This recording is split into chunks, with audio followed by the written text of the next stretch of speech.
All right, so going to the ultrasound appointment and Cartalk number 5. So this is something I was. That specific. I mean, I guess it's for the Cartalk. That being said, something after posting the last video about just tips for student teachers that came to mind was really suggestions about getting hired. One of the most important things as a student teacher you're thinking about is getting your job. And so what I want to go ahead and do is just share something that I share with all my student teachers I run into, anyone who's thinking of going into teaching prospectively. This is the advice that I sort of share with them. So the first thing is, and at least this may be a little California specific, but I would say the overall general trend should apply to whatever state that you are in as well. The first thing is that get started early. I know there's a lot going on. There's a lot of stress and headaches and just ruffling around, getting going with your career. But the earlier you get started with your resume, your cover letter, your letters of rec, the better you'll be off. So from my experience, and this is sort of the way that I state it, is jobs start posting as early as January. There's job fairs for teaching as early as February. And if you're on top of it, you can lock yourself in with a job way before anybody's thinking about even applying to teaching. So my recommendation for you is going to be to, in December, November, make sure you have your letters of rec. Before you go out to break for winter break, talk to your mentor teacher, and then line up 2 other good people that can just speak highly about your work ethic, who you are as an individual. This could be your supervising teacher. This could be someone in your program. This could be a college professor. Just make sure whoever you're selecting has good things to say about you and thinks really highly of you. This could even be someone from your past that you took classes with, like a favorite teacher for your freshman or sophomore year. Like, at the end of the day, as long as they can speak highly of your work ethic, who you are as an individual, that I think that's good. And you have your mentor teacher as one of your recommenders, as well as good. Okay, or someone from your program. Then, come January and February, come the earliest openings. And these are the school districts that I like to call my little golden eggs that I've had 2 student teachers hired by. And that's when the district isn't officially posting, but what happens is the principals will post the positions early. And they'll start flying it. So now, most school districts follow the whole process. They're unionized, where they have to post the position up through the HR, so that the school district will tell HR what openings they have. HR will run the flyer, they'll run the ad, and they'll then make it public, and it's a whole process. But the schools that the principals and the teachers retiring have a really good relationship, and they know that before they put in the resignation letter that they're going to quit, the teachers will start looking for replacements as early as January and February. This isn't the case every year, but it's happened enough that I always recommend be ready to apply then. And what happens is the principals will lock you down as early as February at really good schools. And what do I mean by really good school? I mean the relationship between administration and teachers is strong. Okay? And then I get to our second tiers and things to just sort of be aware of is I would go ahead and also take a look of who's hiring in December and November. Those may be schools to be a little bit weary of. Just keep that in mind. They'll lock you in for the next year. But a lot of those school districts either had teachers quit in the middle of school year, or they're always hiring, which are definite red flags that I'd probably avoid. And I know in LA we have our group of charters that I worked for myself and all my friends worked for as well, that are always hiring year round, at least for our positions. Now we flash forward into a little bit of March. So just so you know, some dates. March 15th in the state of California by CTC, all teachers must be let known that they are not coming back. So temporary contract teachers, temps are fired. Essentially, they're no longer there. If a teacher was on probation, they make it past probationary, they're let go. So the districts that are really on it, and HR is really on it, and principals are on it, getting into the March dates before March 15th and right after March 15th, the real go-getter and organized districts will start posting their applications and comb through the pool. So some people wait until June to apply. I'm saying that there's going to be great opportunities as early as March with districts that are organized. And I think that this is a green flag because it means the district's organized, they're on it, and they want to pick the best possible candidates for their school district early on and take them out of the candidate pool. April to May are the districts, early May, but April are the districts that are really on it. And then May, you're getting into your districts that, you know, are still on it. And that's like the latest. Usually my student teachers get hired. I think I've only had 2 student teachers hired in May ever. Everyone else is April and earlier. February to April, they're hired. And this is out of 9 student teachers that I've worked with in my time teaching. And then when we look at the districts that are in June and July, tends to be red flaggy. I'll just be honest with you. And it's okay. I mean, if that's when you get hired, there's nothing to be said about it. But if a district's just posting for the first time in around June and July, there's something that is a little bit off. They're not as organized. And what happens also is that a lot of the pool's already been picked through as far as teachers are concerned. So those are some things to consider.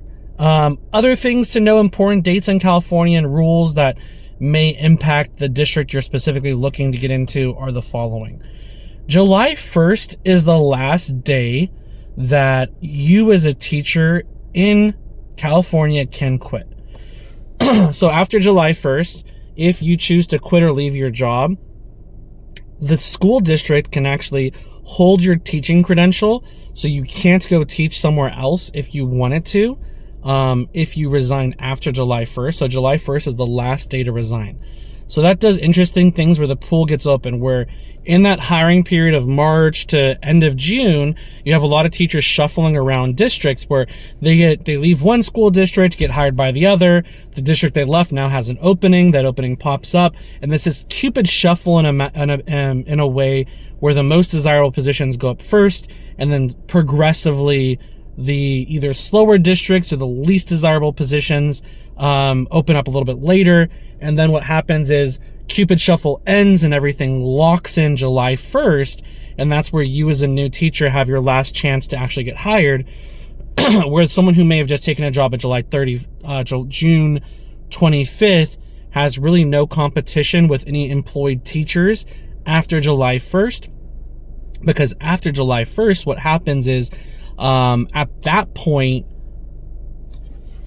no teachers can leave for it. So the only people you're really competing with are teachers risking their credentials getting held and other people who are currently not employed as teachers.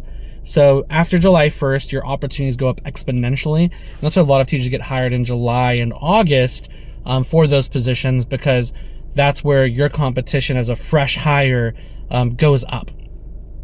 That being said, some other information to keep in mind. Whenever a position goes up in a district, depending on the district you're working with and the union that's there, typically speaking, it goes through 3 stages. First, for a week, it goes internally at the school site, maybe for even 2 days, where they see if anyone at the school site wants a position. And this is the case where I know people like, I want to go to my dream high school. I'm dying to go there. Well, first it goes to your internal candidates of who's being hired. So think the high school teachers that are at the site currently, and they have a credential. This is how I ended up teaching physics. The physics teacher at my school retired, and they sent an email saying, hey, does anyone want to teach physics? I had the CSET, or the test for physics, in the back burner. I put it through and said, hey, I'd like to teach it. Got to jump on that opportunity. And then that physics role for that position has never been flown. And as I retired, quit, transitioned into my career, similarly, another teacher that was at the school already took my position teaching physics because they had a physics credential. So first goes internal. After internal goes to in-district. And this is usually by union agreements. It's different for every district, but they'll let internal hires only or internal employees only apply for those positions next. So internal school site, internal district, and then after that's been done, sometimes that can take up to 2 weeks, then they go public. And now keep in mind, if a teacher takes that role, it restarts the cycle where it's this whole Cupid shuffle going on to actually getting the position out to the public. So do consider that. And this sort of goes to the next topic that I think is really important, which is getting to that dream school and realizing that some positions will never be flown. So as I just explained to you, the cycle, there's some positions that are just very desirable, whether it be teaching seniors, I don't know, like psychology or history, or being the teacher that gets to teach AP calculus. Some of those classes are really coveted by departments and everyone's waiting for their turn at it. And sometimes it goes based on performance, seniority. It's really a culture by culture, school site by school site thing. But sometimes the high school positions themselves are coveted. And it's going to be very, very rare because of what I just described to you for those high school positions to even open ever, like high school physics. And that's why another thing that you might consider, if there's a district that you really want to work for in particular, that's a really good public school district, and your position that you want is not there, really consider applying for a middle school role. And with a middle school role, if you like middle schoolers as well, maybe not as much as high schoolers, but you'll like them as well, and you're going to do a good job there, I would say consider just getting your foot into the district. And then once you're in the district, just understand that you now have priority to apply for those positions to transfer in district. And that's happened with a buddy of mine who was history, had trouble getting into the district, and then they applied for middle school. And then from middle school, they transitioned to high school in a few years. So really knowing where you want to land as a teacher, because this is something that a lot of us do for our entire lifetimes. I taught for 10 years. I think about going back consistently. It really is my passion, my identity. I even have it in my glasses. Teacher right there, learner on the outside, teacher on the inside. It's really a love and passion for myself. So definitely don't write that off. But obviously there's like pros and cons with middle school to be considered as well. So yeah, those are my tips for you, more or less. Oh, and then lastly, for job fairs, a lot of the job fairs are public. So if you're in wherever you might be, I would check university job fairs, and not just your credentialing program or university. There's going to be job fairs for districts that are just through the district itself, and they'll host it. There's going to be job fairs at different universities, and sometimes they'll go on a tour where a school district will go to like 4 or 5 different job fairs, and they go as soon as January. And this is where you get to put your name on the list, get to know them, get your name out there really, really early, and expand your opportunities. So really keep an eye out and check local universities' education pages, email them and say, hey, can I go? I know that like locally to me, Cal State Fullerton had a job fair where if you went to the school, it's free, but if you were a teacher or someone looking to go to the job fair that's not in the district, it costs like $15 to go to. So there's going to be opportunities like that as well. And going to those, is sometimes hiring on the spot. And, I always tell my student teachers where sometimes they had a job fair with the school districts coming to their university in May. I'm like, there's that in May, but there's also this in January, February, March. Let's go to these as well. And lo and behold, I've had several student teachers also hired as consequence of going to those job fairs. So that's going to be all for Cartalk. I'm going to join my wife on her ultrasound, and I hope you have a great day.